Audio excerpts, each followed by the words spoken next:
un programma in collaborazione con Unindustria Treviso, Provincia di Treviso, Casatella Trevigiana DOP, Gruppo APOVF, Gruppo Grigolin. Cronache Trevigiane è una produzione Z Group. Comincia una nuova puntata di Cronache Trevigiane, siamo a Valdobbiadene, certamente per parlarvi del Prosecco di OCG, per parlarvi dei prodotti rurali di quest'area, per parlarvi di novità che nella seconda parte di Cronache Trevigiane scopriremo insieme, ma in ogni paese ovviamente c'è una cultura, c'è una tradizione, c'è qualcosa che è iniziato e abbiamo chiesto aiuto al sindaco di Valdobbiadene, buona giornata sindaco, per spiegarci che cosa, che queste fiere di San Gregorio ovviamente sono dedicate a questo santo patrono che ha questa chiesa come riferimento. In che anni siamo quando questa chiesa è nata? Allora, la prima presenza della comunità francescana nel 1400, la determinazione della chiesa come realtà importante e baricentrica su Valdobbiadene intorno al 600 con questa edificazione che vediamo. Siamo in questo punto preciso fronte a una strada che è rimasta così da allora, che era una via di collegamento commerciale importante. Proprio quello che la fiera significa e ha significato nella sua storia. Valdobbiadene è il nome della città, anche in latino, in cui il Piave inizia ad aprirsi alla pianura. La fiera di San Gregorio era questo momento di ritrovo delle genti impegnate nell'agricoltura con le vacche e con i prodotti della terra, che incontravano le genti della pianura in questo primo punto comodo, questo primo punto in cui il Piave si apriva.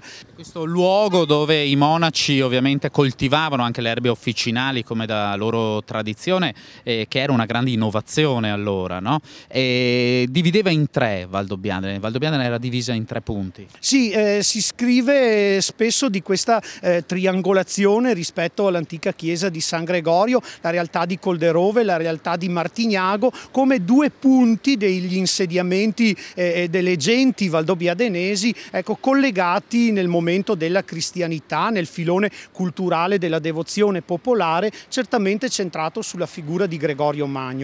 Per chi volesse ovviamente godere di tutto questo, il 20 marzo, ore 16, grande concerto con i cori di Valdobbiadene. Sì, quello della tradizione, un concerto davvero popolare, perché sotto il nome di Gregorio Magno si riuniscono i cori parrocchiali, i numerosi cori parrocchiali, perché Valdobbiadene ha ben 7 parrocchie e 7 frazioni che corrispondono alle parrocchie nella sua realtà. Convergono in questo momento di festa proprio per parlare di questa centralità nell'antica chiesa di San Gregorio. Allora, grazie sindaco, quindi non di solo pane per la fiera di San Gregorio, e dopo questi aspetti fondamentali ovviamente noi ci fermiamo qui, un servizio di Cronache Trevigiane. Tra poco con il sindaco invece affronteremo il programma di questa edizione 2011 della fiera di San Gregorio. Rimanete con noi.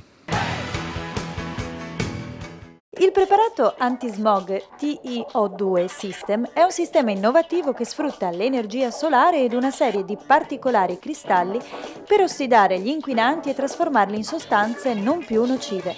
Conosciuto più comunemente come asfalto antismog, è frutto delle ultime ricerche in casa Superbeton Calcestruzzi e Asfalti. Siamo andati a conoscerlo e a capire il valore della ricerca e dell'innovazione nel settore. Ai nostri microfoni Roberto Grigolin.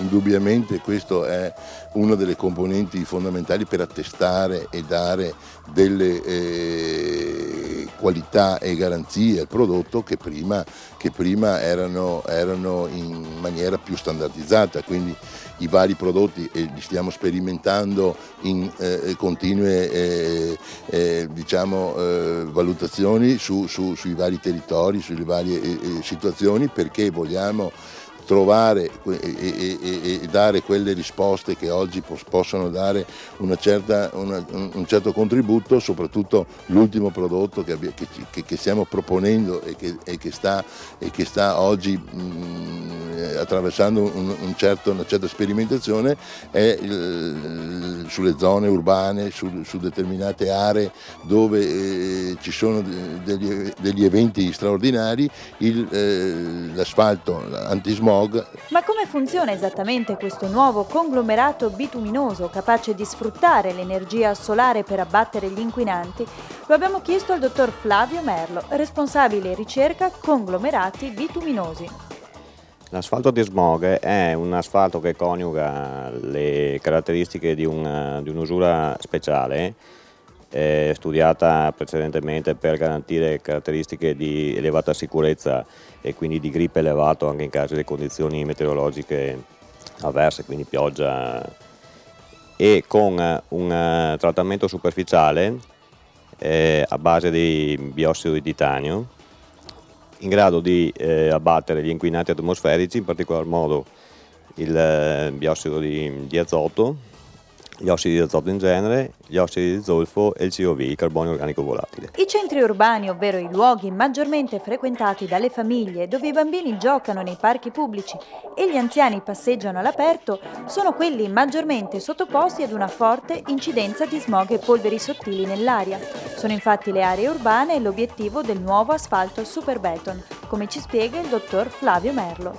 Si applica in tutte quelle condizioni in cui c'è stagnazione di traffico, cioè poca scorrevolezza di traffico, e quindi nelle aree urbane circolate da qualsiasi tipo di traffico degli autoveicoli e nelle zone di accesso alle aree urbane, dove appunto c'è bassa velocità del traffico presente e quindi stagnazione e forte presenza degli inquinanti. E rientriamo allora in questo studio ideale dedicato in questa puntata alle fiere di San Gregorio a Valdobbiadene 12, 13, 14 marzo e ancora con il sindaco di Valdobbiadene a fare delle considerazioni sul fatto che ovviamente da sindaco l'importante è che la società civile di Valdobbiadene ruoti attorno a queste manifestazioni. Partiamo dalla realtà di Guia, dove è collegata la parrocchia di San Giacomo, la realtà di Santo Stefano con la parrocchia di Santo Stefano, la realtà di San Pietro con la parrocchia di San Pietro, si scende a San Giovanni con la parrocchia di San Giovanni, Bigolino con la parrocchia di San Michele, San Vito con la parrocchia di San Vito, il capoluogo con San Gregorio e il Duomo e l'ultima frazione Pianezze sul Cesèn. Sì, il vino, la DOCG, sì, i prodotti, ma anche la scuola, i ragazzi che insegnano poi a far degustare, a servire, perché qui a Valdobbiadene c'è una scuola di ristorazione importante. Sì, un CFP regionale, sala bar ristorazione, tra l'altro intitolato a Piero Berton, il poeta enologo di Valdobbiadene, ma per dire che un prodotto di eccellenza come il Conegliano Valdobbiadene si candida sempre più ad essere, la sua perla, il Cartizze, i prodotti locali dal miele, dagli insaccati, dalle erbette spontanee del Cesèn, sono tratti di eccellenza che vanno presentati al degustatore con capacità di servizio e anche con una modalità altrettanto eccellente nel servizio. Ecco il perché di una scuola ed ecco il perché la scuola nelle manifestazioni dell'antica fiera si mette in campo. Allora Sindaco, io la ringrazio ovviamente per la sua cortesia e anche per tutte queste informazioni che sono utilissime a chi volesse ovviamente vivere un pomeriggio, una giornata diversa a Valdobbiadene, con il prosecco di OCG ma con molto altro ancora. Noi ci fermiamo qua, tra poco ci ritroveremo davanti il Duomo in piazza Valdobbiadene. APVF, l'associazione produttori ortofrutticoli veneto-friulani, è una delle realtà del settore più autorevoli a livello nazionale. Circa 3.000 produttori agricoli costituiscono il cuore pulsante di APVF, che confeziona e commercializza le loro produzioni. Si tratta di vere eccellenze dell'ortofrutta, alcune delle quali a marchio IGP, che trovano spazio nei mercati tradizionali di casa nostra, ma anche in Europa e fuori dai suoi confini. Oggi APVF continua ad investire sulla qualità per garantire a clienti e consumatori prodotti certificati e garantiti, guardando al futuro con positività. Si guarda il futuro con positività perché c'è una base sociale molto coesa, molto vicina all'azienda. Stiamo investendo molto in macchine, in impianti e il nostro obiettivo è quello di ridurre la filiera tra il produttore e il consumatore, e quindi noi andremo sempre più vicino al consumatore finale con un prodotto finito. Lo stesso presidente Rossi conferma la volontà dell'Associazione di Produttori Veneto-Friulana, che ha la sua sede principale a San Polo di Piave, di guardare al mercato quindi con la volontà di costruire una filiera corta.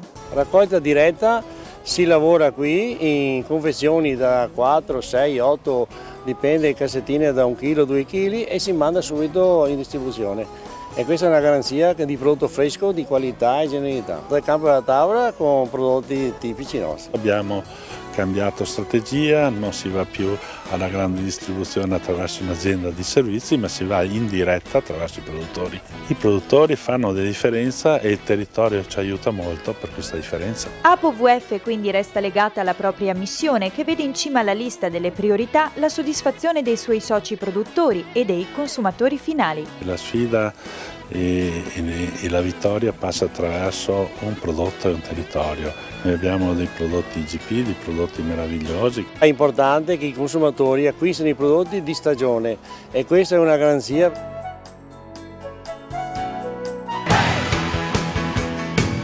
E come promesso arriviamo in piazza Valdobbiadene, in questa piazza che mentre vi parliamo è stata trasformata in una vera cittadella dei sapori. Ad attenderci il vice sindaco Davì, che io saluto. Grazie. Buongiorno vice sindaco. Allora ritorna questa fiera di San Gregorio con delle novità. Sì, anche quest'anno l'antica fiera di San Gregorio presenta delle novità. Ci sono naturalmente l'aspetto ludico dei divertimenti, ci sono anche l'intento con questa fiera di promuovere soprattutto i nostri prodotti. La bellezza di questa fiera è quella che si snoda all'interno del centro storico di Valdobbiadene, non si svolge su un capannone. Una novità quest'anno invece è la Villa dei Sapori. La Villa dei Sapori, proprio in Villa dei Cedri ci sarà un centro dove la gente potrà vedere come si costruiscono e si fanno le soppresse, e anche come si fanno i formaggi. Ci saranno poi anche la scuola DF di Valdobbiadene che metterà a disposizione i suoi alunni per la presentazione, ma anche per la degustazione di questi piatti, di questi prodotti. Non mancheranno come sempre anche le degustazioni del Valdobbiadene di OCG, ma avete voluto quest'anno potenziare la sfera delle conferenze, dei convegni per creare cultura del territorio. Ben 4 convegni a supporto delle fiere di San Gregorio. Si parlerà di temi scottanti di questo periodo, cioè l'uso e l'utilizzo degli agrofarmaci, quindi saranno delle serate importanti che non saranno solamente aperte agli agricoltori ma anche a tutti i cittadini, per capire anche come l'agricoltura del 2000 è un'agricoltura che rispetta molto l'ambiente. Ecco, io ricordo quindi mercoledì 23 marzo, ore 20:30, l'utilizzo sostenibile degli agrofarmaci a favore della salute umana e dell'ambiente. Mercoledì 30 marzo invece si parlerà di vite, acqua, suolo, il clima o l'uomo come fattori determinanti. Ricordiamo infine che certo sabato, domenica, mentre vi parliamo, grandi festeggiamenti, ma il lunedì è il giorno clou, 14 marzo, anche con i soliti stupendi fuochi d'artificio finali. Sì, la vera fiera proprio è il giorno di lunedì, secondo lunedì di marzo, quindi lì saranno riprese tutte le vecchie tradizioni di un'antica fiera che ormai compie i 700 anni, quindi io vi aspetto a Valdobbiadene per questo appuntamento importante. E per i bambini immancabili le mostre degli animali. Allora grazie al vice sindaco per averci accompagnato in questa fiera di San Gregorio 2011. Noi ci fermiamo qui e se volete scoprire i segreti di queste terre, dei loro saperi e sapori, rimanete con noi, nella seconda parte ci sarà molto da degustare con gli occhi naturalmente. A tra poco.